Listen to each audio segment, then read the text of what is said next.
O advogado Paulo Faria, que atua na defesa do ex-deputado Daniel Silveira, preso político do ministro Alexandre de Moraes, disponibilizou uma carta aberta escrita por Silveira para parabenizar os deputados estaduais do Espírito Santo que fizeram valer a Constituição e revogaram a prisão política do deputado estadual Capitão Assunção. O advogado Paulo Faria disse: leia a íntegra da carta de Daniel Silveira parabenizando a Assembleia Legislativa do Espírito Santo por proteger o seu parlamentar contra a ditadura de toga e sua visão do Brasil atual, enviada pela defesa do ex-deputado. Carta aberta aos parlamentares da Assembleia Legislativa do Estado do Espírito Santo. Senhoras e senhores, membros do Parlamento Estadual do Estado do Espírito Santo, parabéns pela defesa não somente das prerrogativas do amigo deputado Capitão Assunção, pois esta é efêmera e dura enquanto estiverem investidos de mandato, cedido a cada um de vocês pelo povo, naturalmente buscando defesa e representantes dignos de ocuparem este posto quase sagrado. Vossas Excelências não foram nomeados a este cargo, não foram catapultados através de lobby ou algo parecido. Foram escolhidos pelo povo por cidadãos que esperam o melhor de vocês enquanto atuarem em defesa deste. Estão sob o olhar atento da sociedade que poderá, felizmente, retirar de quem aviltar a posição que lhe foi dada em uma eleição, pois tem mandato, tem escrutínio, tem voto, tem fiscalização, tem alternância de poder acima de tudo. A posição firme do presidente da ALIS, excelentíssimo senhor deputado Marcelo Santos, ao conduzir a sessão, mostra seriedade e compromisso com o povo. E a posição técnica do relator, excelentíssimo deputado Lucas Escaramuça, em seu brilhante relatório, mostra a mesma seriedade e comprometimento, bem como coragem em dizer não à tirania e sim aos direitos e liberdades. O texto aponta o evidente, aponta o que a lei determina e nada mais. O que deveria, de primeira ordem, evitar a própria ação ilegal do distintíssimo STF-ano, que pelo artigo 101 da Constituição Federal deveria, em tese, além de outros poucos e subjetivos requisitos, possuir notável saber jurídico, seja lá o que isso for, e compreender automaticamente que suas ações há muito desbordam todos os limites da legalidade. Cabe voltar atenção ao delicado momento qual o Brasil atravessa e o povo brasileiro enfrenta em claras e perigosas violações de direitos e o próprio direito por uma única pessoa que ocupa importante posto na República, mas que jamais deveria, por motivos óbvios, até aos olhos do mais desatento brasileiro. Ao enfrentarem o caso, mostram que as imunidades parlamentares estão além, muito além do indivíduo que as carrega momentaneamente, mas na excelência do povo, este sim, inviolável por opiniões, palavras e votos, através de seus representantes legítimos. A imagem do Brasil já está arranhada internacionalmente por conta da ditadura através de membros do judiciário que utilizam da máquina pública para perseguir explicitamente opositores políticos. Até mesmo o Congresso norte-americano já está prestes a colher depoimentos de pessoas exiladas e perseguidas por estas terras. Temos jornalistas exilados, deputado federal preso por palavras, manifestantes presos aos milhares e uma polícia sendo usada como brinquedo para sádicos. Este é o momento, ainda que atrasado, de debater e superar urgente o tema de determinar, através de uma proposta de emenda à Constituição, tempo de mandato para membros de cortes superiores, com texto apontando que qualquer cargo dentro do Poder Judiciário, que seja por indicação política para a magistratura, seja por mandato, impedindo que haja juízes sem meritocracia, utilizando da segurança da vitaliciedade e da certeza da impunidade para perseguir e anular opositores políticos e desafetos sob o manto do cumpra-se. A alternância de poder é importante e cara a uma nação, pois impede justamente arbítrios como os que vemos e sofremos atualmente, e pela via mais rara, a do judiciário. Este debate é de larga escala, portanto político, e cabe ao legislador ordinário escutar o grito da sociedade que ressoa neste exato ponto. Passou da hora do Congresso Nacional superar este tema. Chega de tirania, de ilegalidades, de abuso de poder. Sim, membros do Judiciário, ministros não são o Poder Judiciário, tampouco imunes a quaisquer críticas, muito pelo contrário, estão abertos a ela tão logo se propuseram a ocupar a vida pública. Abre aspas, quem não quer ser criticado, satirizado, fique em casa. Não seja candidato, não se ofereça para exercer cargo político. É uma regra desde que o mundo é mundo. Querer impedir isso através de uma ilegítima intervenção estatal na liberdade de expressão é absolutamente inconstitucional. Fecha aspas. Peço desculpas se as palavras estiverem diferentes da fala do magistrado, mas relevem, pois estou em uma cela, isolado do mundo, ou notícias tempestivas e completas há bastante tempo. No entanto, o núcleo da fala aí está fresco na memória. Coisas boas marcam e hipocrisia também. A Constituição, em que pesem suas falhas, deixa claro em texto objetivo que parlamentares detêm imunidade material e formal, podendo, sim, falarem o que for necessário, doa a quem doer, fira a quem ferir, independente se a pessoa for extremamente sensível a palavras, principalmente em sendo agente público. Logo, alvo imediato de elogios ou críticas na medida e proporção de sua atuação positiva ou pífia, qual é o caso. Sinto-me de dentro deste presídio, preso há 1 ano e 1 mês, inconstitucionalmente, 160 dias a mais em regime mais gravoso, representado por cada um de vocês que votaram pela liberdade do meu amigo Capitão Assunção, bem como sinto-me representado pelos 130 deputados federais que votaram pela minha liberdade à época da prisão a qual estou submetido, mesmo após um perdão presidencial concedido a mim pelo excelentíssimo senhor presidente da República, Jair Messias Bolsonaro, anulado ilegalmente, sem fundamento jurídico constitucional, por mera sofística e verborragia insuportável, derrubando mais uma vez os pilares de uma democracia a qual estamos longe de viver, mas que buscamos construir.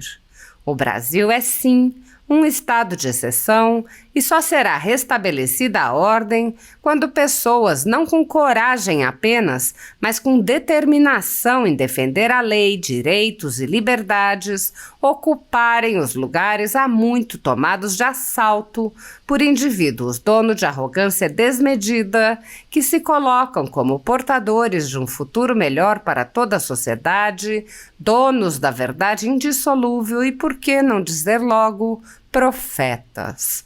Parabéns, senhoras e senhores parlamentares, pela atuação dedicada, não em enfrentar, pois não foi enfrentamento a quem dispensa comentários, mas por trazer dentro das 4 linhas o feito à ordem.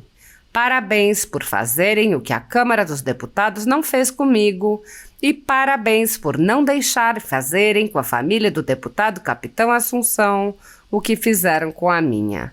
Daniel Silveira, preso político, em 6 de março de 2024, Complexo Penitenciário de Jericinó, Cadeia Pública Pedrolino Verling de Oliveira. O deputado Daniel Silveira é um dos mais emblemáticos alvos da aberta perseguição política promovida pelo ministro Alexandre de Moraes do Supremo Tribunal Federal contra seus adversários políticos.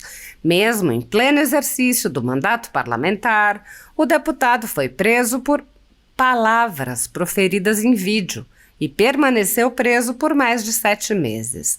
O deputado teve suas redes sociais bloqueadas e foi proibido de conceder entrevistas e de participar de eventos públicos.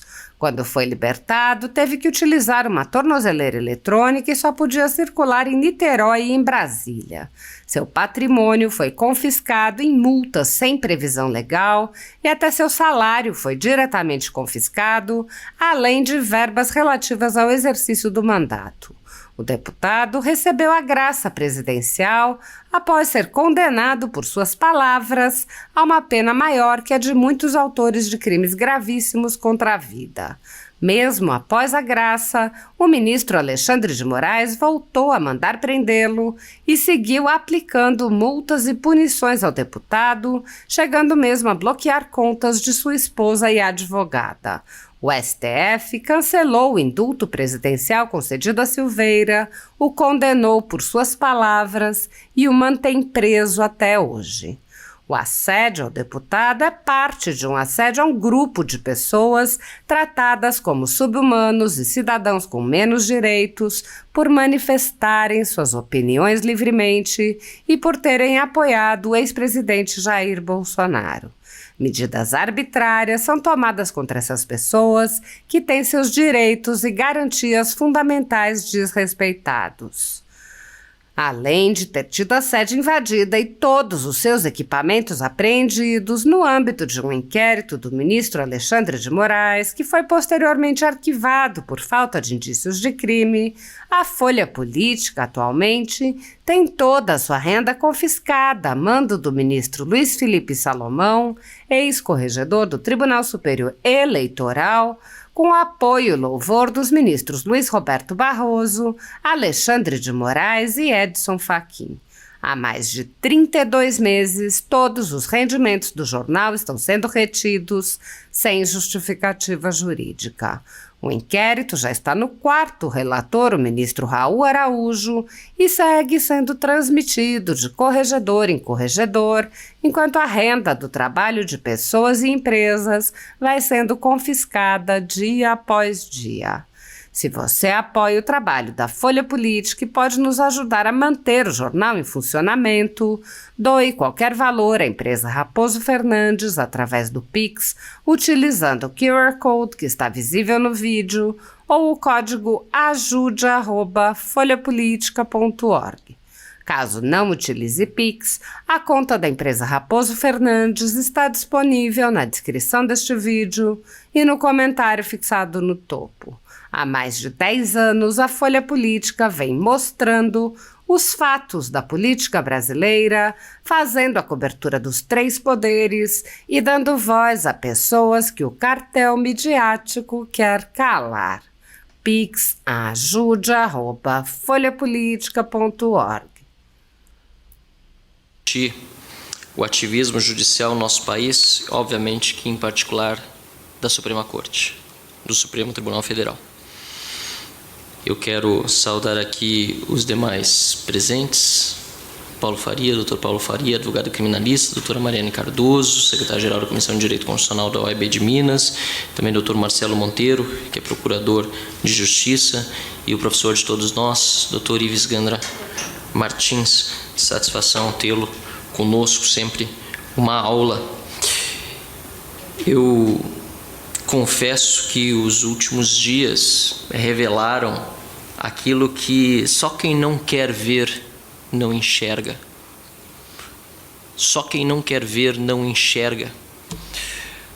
Nós estamos alertando, fui o primeiro deputado a falar do inquérito fake, quando eu chamo de inquérito fake, o inquérito das fake news, quando ele foi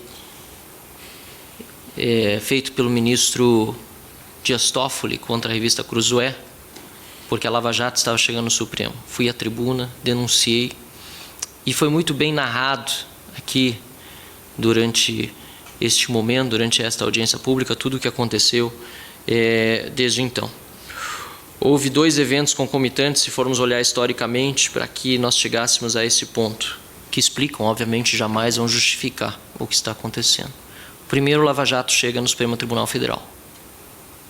Segundo, elege-se um presidente da República que se opõe em ideias àquilo que antes era a hegemonia da esquerda nas instituições e na política brasileira.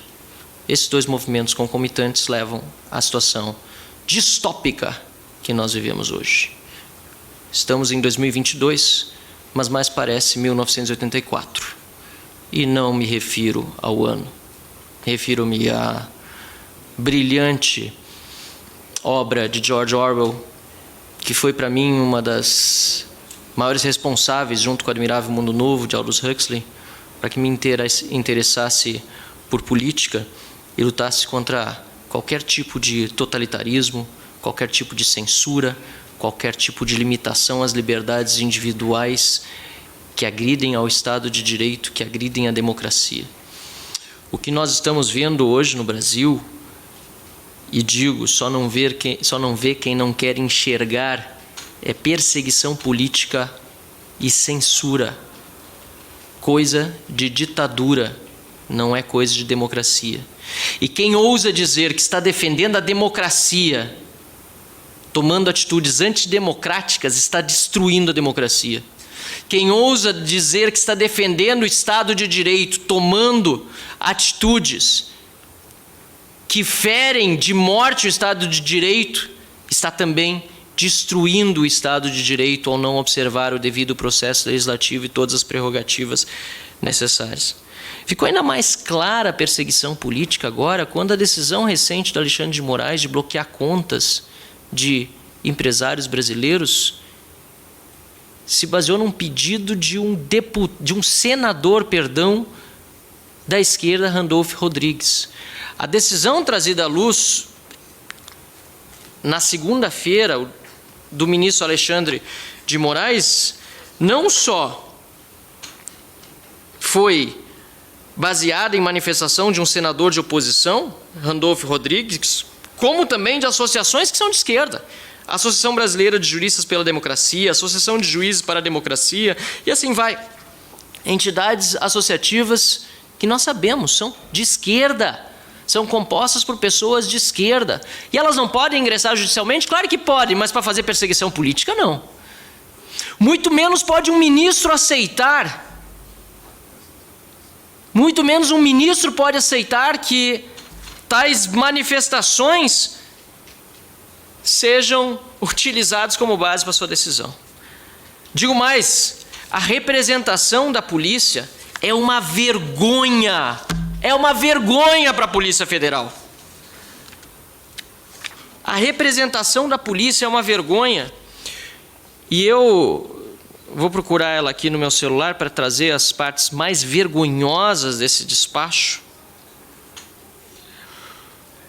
Ela traz as mensagens printadas de um grupo de WhatsApp privado e menciona como base para a decisão de buscar os celulares, por exemplo, o patrocínio da campanha como atos patrióticos, entre aspas, compras de bandeiras para o ato de 7 de setembro. As compras de bandeiras para o 7 de setembro mencionadas em conversa de WhatsApp num grupo de empresários é mencionado como algo que pode ser ameaçador à democracia brasileira.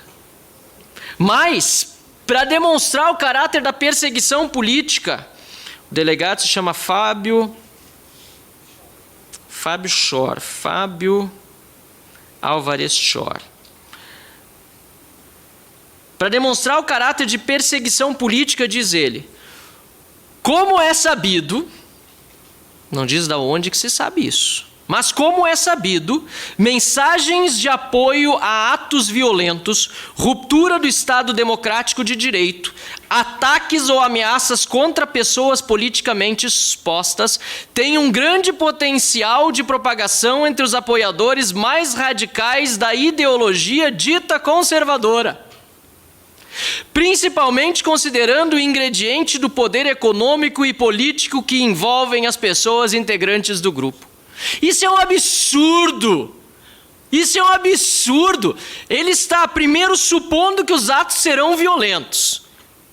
Supondo que os atos 7 de setembro serão violentos. Historicamente, eu participei de todas as manifestações com bandeiras do Brasil pelo impeachment de Dilma, contra o PT.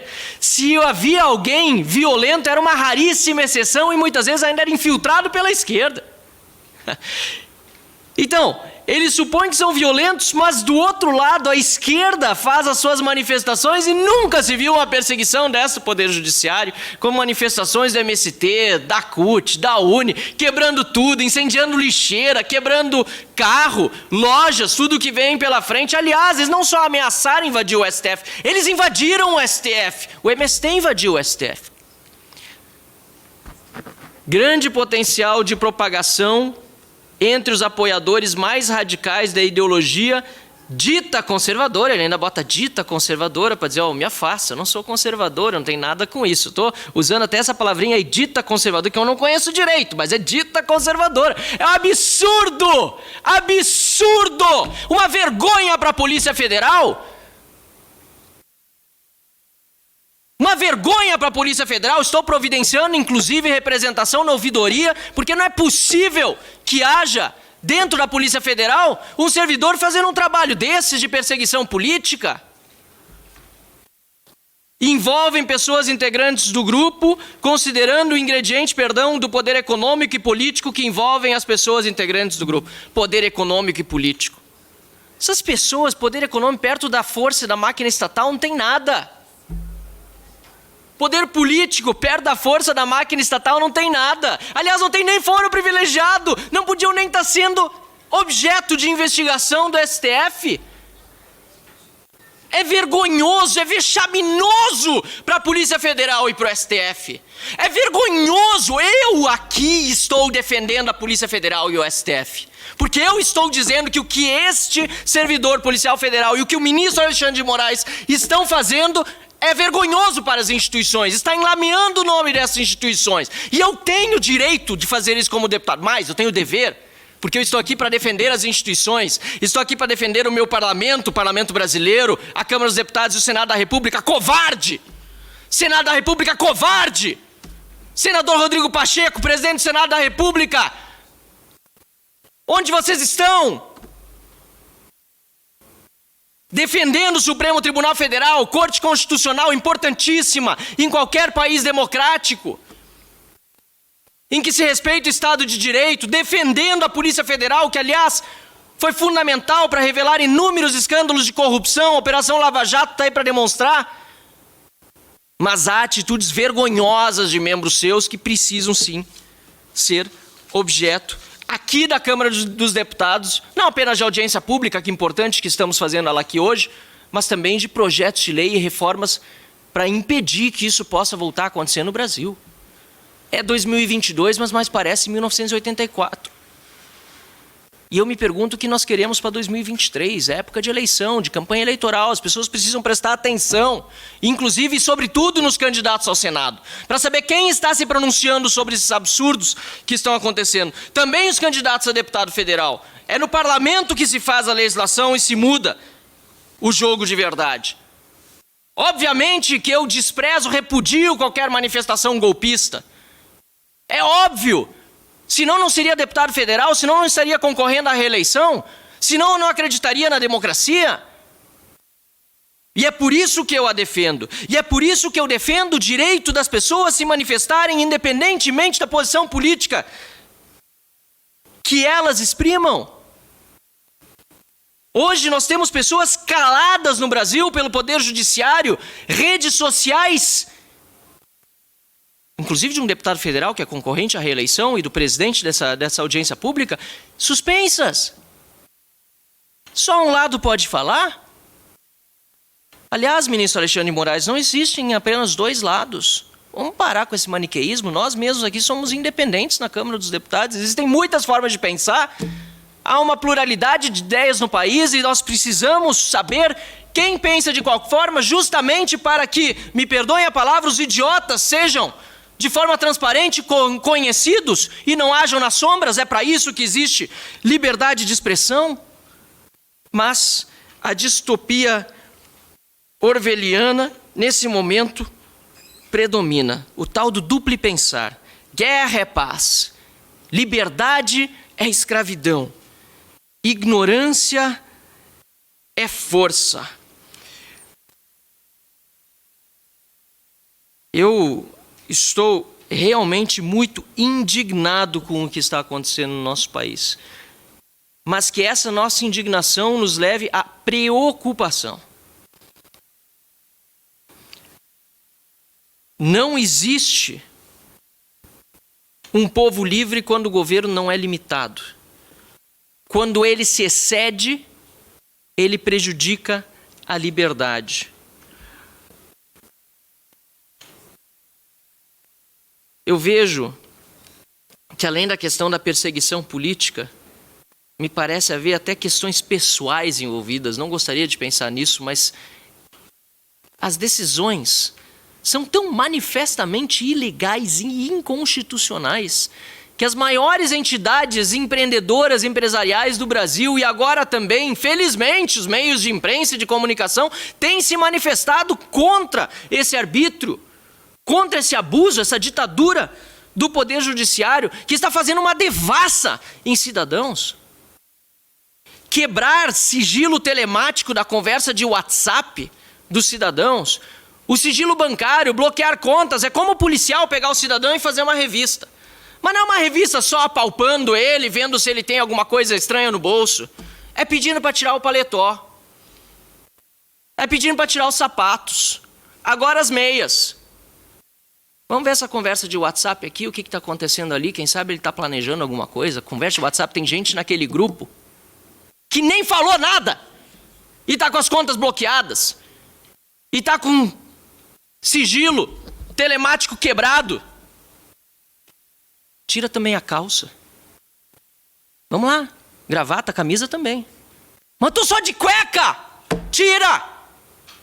Tira a cueca. Estão pelados, nus, diante da Polícia Federal e do Judiciário brasileiro por uma decisão ilegal, abusiva, autoritária, inconstitucional. E cadê o Senado? Cadê o Senado? E faço questão de dizer mais uma vez, porque eu estou sendo cobrado, e justamente cobrado, pelo eleitor, pelo cidadão lá na ponta, que diz, vocês não vão fazer nada, eu estou fazendo, estou falando, estou tentando, estou propondo projeto de lei, estou fazendo o que eu posso, agora e o Senado?